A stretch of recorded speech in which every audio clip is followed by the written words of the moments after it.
What's going on, guys? Avery Big Man here again, back with part 2 of the first full game of Rush that I played on Attack, and just kind of I told you in yesterday's video how I was going to be talking about like panic knifing and stuff in this one, and just kind of things that I think would help fix the game. And the reason I'm kind of doing this is I saw a commentary by QuakeBeats called he like wishes for the next Call of Duty game, and everybody says this kind of stuff. Everybody always says they want to take out panic knifing, but the thing, and when I'm doing panic knifing, I'm putting quotes around that too, because not everybody like panic knives.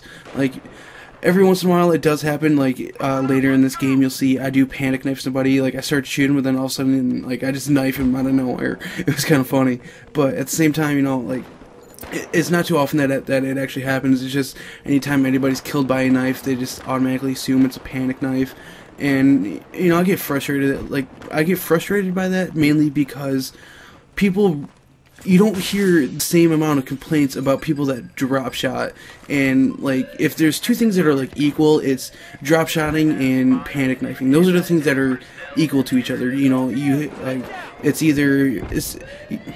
usually with the way they have like the button layouts for, especially for Call of Duty games, it's you're either like a drop shotter or a panic knifer and stuff like that. And honestly, I think that's really stupid. To be honest, I think drop shotting is as bad, if not worse, than panic knifing. To be honest, it's becoming a lot more and more popular nowadays, stuff like that. And you guys know how I feel about drop shotting. You shouldn't be able to do it and stuff like that. So my thing is that if all these people are complaining about panic knifing and nobody complains about drop shotting, which in all honesty is quite stupid. What needs to happen is if they take out the quote unquote panic knife, then they have to take out drop shotting. It's the only way to make it fair, and that's honestly obviously my opinion on the thing. So it's it's kind of and I figured it out that the people that usually want the panic knifing gone are people that drop shot, and it kind of goes the same way as people that have the knife right there accessible on that stick want drop shotting to be gone, mainly because I honestly believe drop shotting is worse than panic knifing. You guys know this already, and stuff like that.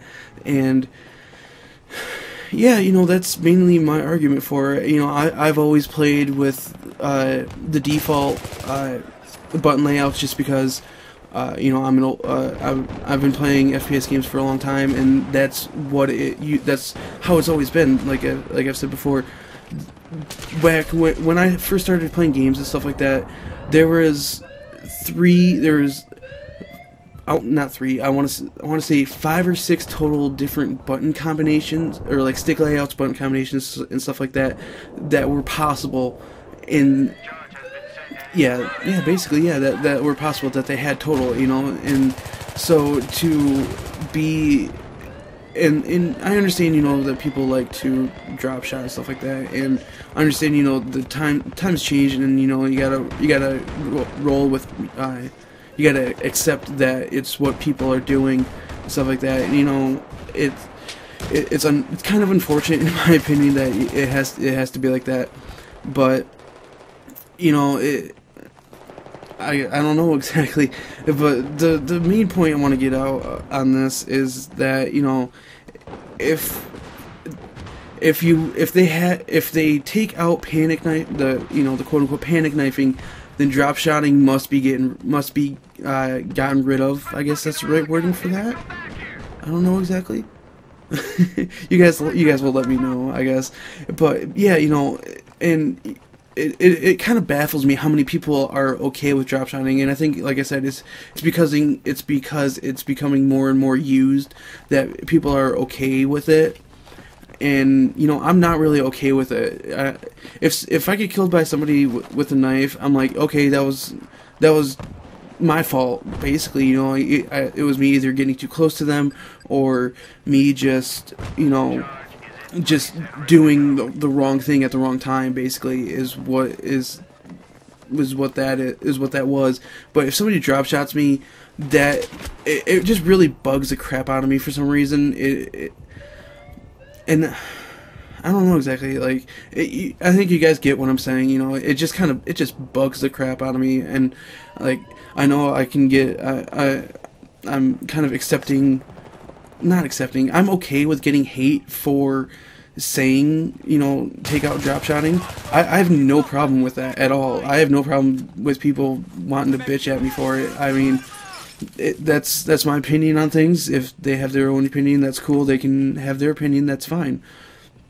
But that's mine. And like, I'll link you to the video that Quakebeats made, because he's a great commentator. I think you guys should go subscribe to him. You guys know on my old channel I gave him a shout out and stuff like that. And like I said, cool guy, and stuff like that. He came up with this really great idea. I think it should be tweaked just a little bit more, but at the same time, it's still a great idea. It's basically, what happens is, the more kind of, the way he puts it is, the more you run around and try to get kills, the more XP you would get. It's like an in-game double X. It's like it's double XP basically, you know, and you can get more and more. But at the same time, you know, it's only if you're running around. And I can see why you'd have to be running around, because obviously, you know, they don't want to promote camping and stuff like that. And if you went just by straight kills, obviously, you know, people are going to camp to get those kills and stuff like that. So, you know, it's kind of a double-edged sword. You know, it could be based on kills. I think it would be better if it was based on kills, but at the same time, you know, that does promote camping. It does promote camping, but what in Call of Duty doesn't promote camping nowadays, apparently. So it's not like it really matters. But you know, but at the same time, you know, not everybody likes to rush. You know, if I'm playing as a sniper, I'm not running around trying to quickscope people, because that's what I don't do that. I refuse to do that, actually. And you know, I'm not, and don't think I'm like bullheaded when it comes to that kind of thing, you know. When it comes to quickscoping, you know, I'll quickscope if I'm just kind of like screwing around with a friend or something like that, but I'm not gonna go and actively do it just because I want to, you know, just to try to get a gameplay or something like that. I can't do that, you know. You guys know that. So the double XP thing, great idea, you know. And obviously, the more you kind of run around, the more XP you would get. So it wouldn't be just double. You could go up to, you know, I'd say up to 10 times. I think that'd make it a lot better. So, you know, just kind of, I do like that idea. But I want to get off topic real quick too. There's a forum I go to, and I'll have a commentary about that here in a few days. I just got to edit some videos and stuff like that and put them together. But and there's a Battlefield 3 section in the forum, and they were at, and you know, then there's a panic knife, and they asked, you know, is Battlefield 3 a Call of Duty killer? And I said no. The only thing that can really kill Call of Duty is Call of Duty, and I might explain that a little bit more in another video. I'm not really sure yet, but actually, you know what? I got a little bit of time, and basically what I said was, Call of Duty will get to the point where you have to die 15 plus times in order to get, you know, if you die 15 plus times in a row, they'll just give you a nuke just to end the game and stuff like that. But actually, that's me done for the video, guys. Please comment, rate, and subscribe if you would like to. Just remember, I love all you guys, and if you could please share the video too, it would really help me out. It gets my name out there a little bit more, so I can get that YouTube money. That's stupid. Why did I do that? I don't care about YouTube money. I'll see you later.